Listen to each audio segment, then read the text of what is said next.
নমস্কার বন্ধুরা, আপনারা সবাই কেমন আছেন? আশা করছি আপনারা সবাই খুব ভালো আছেন। আজকে আমি আপনাদের সঙ্গে এমন কিছু ছোট ছোট টিপস শেয়ার করব, যে টিপসগুলি আমাদের প্রত্যেক দিনের কাজগুলোকে কিছুটা হলেও কমিয়ে দিতে সাহায্য করবে। এমনকি কাজগুলো আমরা দ্রুত শেষ করতে পারবো। চলুন তাহলে টিপসগুলি আমরা দেখে নিই। প্রথম যে টিপসটি শেয়ার করছি, এখানে দেখুন আমি নিয়ে নিয়েছি কিছুটা পরিমাণ তুলোটাকে আমি কি করব, এইভাবে দেখুন ছড়িয়ে নিলাম তুলোর ঠিক মাঝখানটায়। এখানে আমি নিয়ে নিচ্ছি কিছুটা পরিমাণ জোয়ানটাকে হাতের তালুতে রেখে এইভাবে একটু ডলে নেব, যাতে গন্ধটা ভালো বের হয়। এইভাবে এখানে আমি জোয়ানটাকে ডলে নিয়ে তুলোর ঠিক মাঝখানে জোয়ানটাকে দিয়ে দিলাম। এবার আমি এখানে দেখুন নিয়ে নিয়েছি কিছুটা লবঙ্গ। আমি লবঙ্গটাকে অনেকটা পরিমাণ গুঁড়ো করে কৌটোর মধ্যে রেখে দিয়েছি, যেহেতু আমি প্রত্যেক দিন ইউজ করি, তাই এই সামান্য পরিমাণ লবঙ্গর গুঁড়োটা আমি এখানে দিয়ে দিলাম। এবার কি করব, এটাকে আমরা সলতের মতো করে মুড়ে নেব। এখানে আমি একটি ছোট্ট প্রদীপ নিয়েছি। তোমাদের হাতের কাছে প্রদীপ না থাকলে যে কোনো পুরনো স্টিলের বাটিও নিয়ে নিতে পারো। সামান্য পরিমাণ নিমের তেল নিয়ে নিলাম, আমি সলতেতে লাগিয়ে নিলাম। এটাকে এবার আমরা কি করব, এটাকে যেরকমভাবে আমরা প্রদীপ ধরাই না, সেরকমভাবে এটাকে জ্বালাবো। যখন আমাদের বাড়িতে মশার উৎপাত খুবই বেশি হয়, বিশেষ করে সন্ধ্যাবেলায় ঘরে থাকা যায় না, তখন যদি আমরা এরকম একটি প্রদীপ ধরাই, তাহলে কিন্তু বাড়ির থেকে মশা তো দূর হবেই, সেই সঙ্গে কিন্তু আমাদের বাড়িতে অনেকেরই বয়স্করা যারা আছেন, ছোট বাচ্চারা আছে যারা মশা মারার তেল, কয়েল, ধূপকাঠির গন্ধ সহ্য করতে পারে না, অ্যালার্জি, শ্বাসকষ্টর মতো সমস্যা হয়। আর এই ধরনের একটি প্রদীপ যদি ধরিয়ে সারা ঘরে আপনারা একটু দেখিয়ে নিতে পারেন, তাহলে লক্ষ্য করবেন এই ধরনের ছোট ছোট রোগগুলো থেকে আমরা খুব সহজে মুক্তি পাবো। সামান্য একটু কর্পূর দিয়ে দিলাম, এটা আমাদের ঘরের নেগেটিভ এনার্জিও কিন্তু দূর করবে। কিছু সময় জ্বলার পর নিভে গেলে যে ধোঁয়াটা, এটা কিন্তু স্বাস্থ্যের জন্য কোনো ক্ষতিকর নয়, আমাদের ঘরের থেকে মশা খুব দ্রুত তাড়াবে। পরের টিপসটি তাহলে চলুন দেখে নিই। আমাদের বাড়িতে যে এই ধরনের ওষুধের খালি প্যাকেটগুলো থাকে না, ফয়েল পেপারের হয়, এই ওষুধের খালি প্যাকেটগুলোকে আমি কি করছি, ছোট ছোট করে আমি দেখুন এখানে অনেকগুলো টুকরো করে নিচ্ছি। আপনাদের বাড়িতে যদি ফয়েল পেপার থাকে, ফয়েল পেপারটাকে ইউজ করতে পারেন। এটাকে কি কাজে ব্যবহার করব, এখানে একটি পাত্র নিয়েছি, পাত্রের মধ্যে যে আমি ওষুধের খালি প্যাকেটগুলো কেটে নিয়েছিলাম সেগুলো আমি নিয়ে নিলাম। 1 গ্লাস পরিমাণ জল নিয়ে নিলাম, জলের মধ্যে দিয়ে দিচ্ছি 1 চামচ পরিমাণ বেকিং সোডা। আমাদের বাড়িতে এরকম ধরনের অনেক রূপোর গয়না থাকে যেগুলো একেবারে কালো হয়ে যায়, পালিশ করতে দিলে দোকানে অনেকটা টাকা লাগে। এই ধরনের রূপোর পায়ের তোড়া হোক, চেন হোক, যে কোনো জিনিস আমি মিশ্রণের মধ্যে দিয়ে এটাকে যদি গরম জলে দিয়ে আমরা একটুখানি রেখে দিই, ফোটাতে লাগবে না, হালকা উষ্ণ গরম জলে রেখে দেবেন। যখন ঠান্ডা হবে দেখবেন আপনাদের যে রূপোর জিনিসটা একেবারে কালো হয়ে গেছিল না, সেটা কোনো রকম ঘষাঘষি ছাড়াই কত সুন্দর নতুনের মতো চকচক করবে। আর এটা আমাদের সোনার দোকানে নিয়ে যাওয়ারও প্রয়োজন নেই। ছোট্ট টিপসটি যদি ভালো লেগে থাকে, আপনারা অবশ্যই অ্যাপ্লাই করবেন এই টিপসটি। তাহলে চলুন দেখে নিই। আলু আমরা প্রত্যেকেই কিন্তু রান্নায় কম বেশি খেয়ে থাকি, কিন্তু আমরা কি করি, আলু কাটার সময় এইভাবে দেখুন বটি দিয়ে হয় আলু পিলার দিয়ে এইভাবে আলুগুলোর খোসাটা সবার প্রথমে ছাড়িয়ে নিই, কিন্তু এইভাবে একটা একটা করে সবগুলো ছাড়াই তারপরে কাটি। কিন্তু বন্ধুরা, এইভাবে সবগুলো ছাড়িয়ে নিলে দেখা যায় আলুটা কালো হয়ে যায়। এমনকি অনেকক্ষণ আলুর কষ যদি আমাদের স্কিনে লাগে, হাতের লাগে, অনেকের কিন্তু হাতে নানা রকম স্কিনের সমস্যাও দেখা দেয়। তাই যখনই আলু কাটবো, সবার প্রথমে একটি পাত্রের মধ্যে জল নিয়ে নিতে হবে। আলুটা খোসা ছাড়ানোর সঙ্গে সঙ্গে জলে রেখে দিতে হবে, তাহলে কিন্তু আলু কালো হবে না। তারপর সবগুলো আলু কাটা হয়ে গেলে আমরা যদি আলুটা কাটি, তাহলে কিন্তু একটু আলু কালো হবে না, এমনকি আমাদের হাতেও আলুর যে রসটা সেটা অনেকক্ষণ লেগে থাকবে। ভালো লাগলে আপনারাও অ্যাপ্লাই করবেন। চলুন পরের টিপসটি দেখে নিই। আলুর খোসা আমরা প্রত্যেকেই কিন্তু ফেলে দিই, কোনো কাজেই ব্যবহার করি না, কিন্তু আলুর খোসার আজকে খুবই চমৎকার একটি টিপস শেয়ার করব। আমাদের বাড়িতে যে আয়নাগুলো থাকে না, আয়নাতে খুব দাগ ছোপ পড়ে যায়, যেটা কিন্তু দেখতে ভীষণ বাজে লাগে। আর এই দাগ ছোপগুলো যদি থাকে, ধীরে ধীরে আয়নাটা আবছা হয়ে যায়। তাই খুব সহজে আলুর খোসার সাহায্যে কিন্তু আপনারা আয়নাটাকে নতুনের মতো চকচক করে নিতে পারেন। শুধু আয়না নয়, যে কোনো কাচের জিনিসই কিন্তু, কাচের পাত্র হোক, যে কোনো জিনিস, একটি আয়না বা কাচের জিনিস এইভাবে যদি আলুর খোসা ব্যবহার করেন, দেখবেন সেগুলো কিন্তু নতুনের মতো চকচক করছে। এইভাবে আলুর খোসাটা দিয়ে আমি ডলে নিলাম। তারপর এখানে আমি সামান্য পেপার দিয়ে এটাকে মুছে নেব। কখনোই আয়নাতে কিন্তু কাপড় দিয়ে মোছা উচিত নয়, পেপার ব্যবহার করবেন, দেখবেন আয়নাটা আপনাদের অনেক দিন পর্যন্ত নতুনের মতো চকচক করবে। রেজাল্ট দেখুন আপনাদের সামনেই রয়েছে বন্ধুরা। টিপসটি যদি ভালো লেগে থাকে, অবশ্যই একবার হলেও আপনারাও অ্যাপ্লাই করে দেখবেন। বাঁধাকপি আমরা কম বেশি প্রত্যেকেই খাই, কিন্তু দেখা যায় বাঁধাকপি ফ্রিজের মধ্যে রেখে দিলে বেশি দিন থাকে না, পচে যায়। তাই বাঁধাকপিকে কীভাবে ফ্রিজের মধ্যে আমরা 1 থেকে 1.5 মাস স্টোর করে রাখতে পারবো তারই একটি টিপস আমি আপনাদের সঙ্গে শেয়ার করছি। সবার প্রথমে আমি এখানে কাঁটা চামচ নিয়ে নিয়েছি।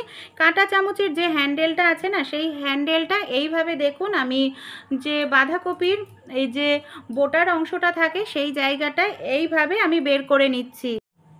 এখান থেকেই কিন্তু বাঁধাকপিটা পচতে শুরু করে, তাই এই অংশটা যদি আমরা কেটে বাদ দিয়ে দিই তাহলে কিন্তু বাঁধাকপিটা পচবে না। তারপর এই অংশে আমি সামান্য পরিমাণে হলুদ এইভাবে দিয়ে দিচ্ছি, আর কিছুটা পেপার ছিঁড়ে আমি এই জায়গাটায় ঢুকিয়ে দেব। এইভাবে আপনারা 2 মাস ফ্রিজে রেখে দেবেন, দেখবেন বাঁধাকপি আপনাদের একটু পচবেও না, নষ্টও হবে না। চলুন পরের টিপসটি দেখে নিই। এখানে দেখুন আমি কৌটো নিয়েছি, কৌটোর মধ্যে রয়েছে বেশ কিছুটা ডালিয়া। অনেক সময় আমরা ডালিয়া অনেকটা পরিমাণ কিনে নিয়ে আসি, আর রেগুলার তো খাওয়া হয় না, দেখা যায় ডালিয়ার মধ্যে পোকা ধরে যায়, আর ডালিয়ার একটা প্যাকেট কিনতে অনেকটাই কিন্তু আমাদের টাকা খরচা করতে হয়। তাই যে কোনো জিনিসই কিন্তু অপচয় করা উচিত নয়। কিভাবে ডালিয়াটাকে রাখলে ডালিয়াটা পোকা ধরবে না, এমনকি ভালো থাকবে, তারই একটি টিপস শেয়ার করছি। চলুন তাহলে দেখে নিই। সবার প্রথমে কি করতে হবে, গ্যাসের ওপর একটি কড়াই বসিয়ে দিয়ে ডালিয়াটাকে দিয়ে দিতে হবে। তারপর 1 মিনিট মতো গ্যাসের ফ্লেমটাকে একেবারে লোতে দিয়ে ডালিয়াটাকে নাড়াচাড়া করতে হবে। এইভাবে যদি আমরা নাড়াচাড়া করতে থাকি তাহলে লক্ষ্য করবেন ডালিয়াটা হালকা একটু রোস্ট হবে, হালকা কিন্তু বেশি নয়। যেরকম আমরা সুজি ভেজে রাখি ঠিক সেরকম এইভাবে একটু নাড়াচাড়া করে আপনারা ঠান্ডা করে নেবেন। তারপর ডালিয়াটাকে 1 বছর রেখে দেবেন, তাও দেখবেন আপনাদের ডালিয়াটা পোকা ধরছে না। অবশ্যই এয়ারটাইট কোনো কন্টেনারে রাখতে হবে। পরের টিপসটি তাহলে চলুন দেখে নিই। বন্ধুরা, আমরা অনেকেই আছি ময়দা খাই না, কিন্তু ময়দা ঘরে এনে রেখে দিই, নানা কাজে লাগে। অনেক সময় বাচ্চারা লুচি টুচি খেতে চায়, কারণ ময়দাটা তো আর রেগুলার খাওয়াও যায় না, আর খাওয়াও উচিত নয় স্বাস্থ্যের জন্য। কিন্তু এইভাবে যদি আমরা ময়দা রেখে দিই, গরমকালে ময়দা একটা গন্ধ হয়ে যায় আর পোকা হয়ে যায়। তাই ময়দাতে কিভাবে রাখলে পোকা হবে না, গন্ধ ধরবে না, আপনারা যদি ময়দার মধ্যে সামান্য একটু পরিমাণ নুন মিশিয়ে খুব ভালো করে রেখে দেন, দেখবেন ময়দাতে কিন্তু অনেক দিন পর্যন্ত ভালো থাকবে, এমনকি পোকা ধরবে না। তাছাড়াও আপনারা একটি কাজ করতে পারেন, ময়দাটা মাঝে মাঝে রোদ্রে দিতে পারেন, তাহলেও দেখবেন আপনাদের ময়দাতে কোনো রকম পোকাও ধরবে না, গন্ধও হবে। যে কৌটোর মধ্যে রাখবেন অবশ্যই চেষ্টা করবেন কৌটোটা যেন একেবারে এয়ারটাইট থাকে। দেখুন আমি কৌটোর ঢাকনার মধ্যে এইভাবে পলিথিন আটকে তারপর আমি কৌটোটাকে আটকে দিচ্ছি, এতে বাইরের হাওয়া বাতাস কোনোভাবেই ঢুকতে পারবে না। চলুন তাহলে আমরা পরের টিপসটি দেখে নিই। এখানে দেখুন আমি একটি পাত্রের মধ্যে নিয়ে নিয়েছি বেশ কিছুটা পরিমাণ আটা। এবার একটি সাবান নিয়ে নিয়েছি। আমি কি করছি, বাসন মাজার সাবানটাকে এই আটার মধ্যে আমি খুব ভালো করে এইভাবে গ্রেট করে দিচ্ছি। এই যে আমি আটাটার মধ্যে সাবান দিচ্ছি, এটাকে কি কাজে ব্যবহার করব। এটার সাহায্যে কিন্তু আমরা ঘন্টার কাজ মিনিটেই করে ফেলতে পারবো, এমন একটি টিপস আমি আপনাদের সঙ্গে শেয়ার করতে চলেছি। এর মধ্যে আমি আরও একটি জিনিস দিয়ে দেবো, 1 চামচ পরিমাণ খাবার সোডা। এবার এই 3টি জিনিস আমাদের কি করতে হবে, খুব ভালো করে দেখুন এইভাবে মিশিয়ে নিতে হবে। এইভাবে খুব ভালো করে মেশানো হয়ে গেলে আমি সামান্য একটু পরিমাণ জল দিয়ে দেব। জল দিয়ে পাতলা একটি মিশ্রণ আমাদের তৈরি করতে হবে। দেখুন এইভাবে মিশ্রণটা রেডি হয়ে গেছে। আমাদের বাড়িতে যে এই ধরনের চায়ের পাত্র বা ডিম আমরা সেদ্ধ করি, আলু সেদ্ধ করি, এই পাত্রগুলোতে না হলুদ লালচে একটা দাগ হয়ে যায়, যেটা সহজে উঠতে চায় না। এমনকি এটা তুলতে গেলে আমাদের অনেকটা সময় মাজা ঘষা করতে লাগে, যেটা অনেকটা হাতও ব্যথা হয়ে যায়, সব সময়ও হয়ে ওঠে না। তাই যে মিশ্রণটা তৈরি করলাম আটা, বেকিং সোডা, সাবানের, এই মিশ্রণটা যদি আপনারা এই পাত্রের মধ্যে খুব ভালো করে একটি লেয়ার লাগিয়ে নিতে পারেন, তারপর 7-8 মিনিট এমনকি 10 মিনিটও রেখে দিতে পারেন, দেখবেন কোনো রকম মাজা ঘষা করা ছাড়াই খুব সহজেই আপনাদের এই যে লাল হয়ে গেছে অ্যালুমিনিয়ামের পাত্রটা একেবারে সাদা ধবধবে হয়ে যাবে। আমি বলছি না, আপনারা নিজেরা বাড়িতে ট্রাই করবেন। আমি এটাকে এইভাবেই রেখে দিয়েছিলাম। দেখুন আমি 10 মিনিট রেখে দিয়েছি। এবার আমি একটি যে তারের কসবাইট হয় সেগুলো নিয়ে নিয়েছি। তারের কসবাইটটা দিয়ে আমি এইভাবে একটু ডলে নিচ্ছি। একেবারে পরিষ্কার হয়ে যাবে বন্ধুরা, কোনো রকম খাটাখাটনি করতে হবে না, 1 মিনিট ডললেই হয়ে যাবে। দেখুন 1 মিনিট আমি এটাকে এইভাবে একটু ডলে নিয়েছি। দেখতে পাচ্ছেন কতটা সুন্দর পরিষ্কার হয়েছে, কোনো রকম লাল ভাব কিন্তু নেই।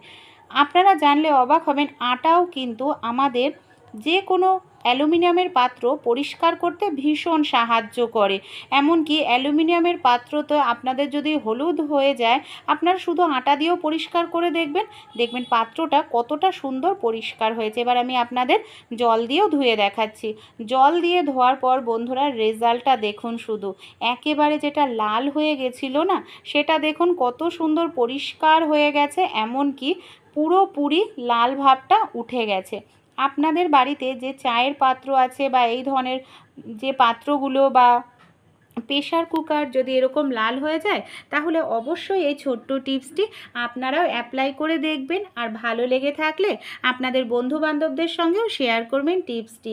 আর আমার চ্যানেলের নতুন বন্ধু হলে অবশ্যই আমাকে সাপোর্ট করে আমার পাশে থাকবেন।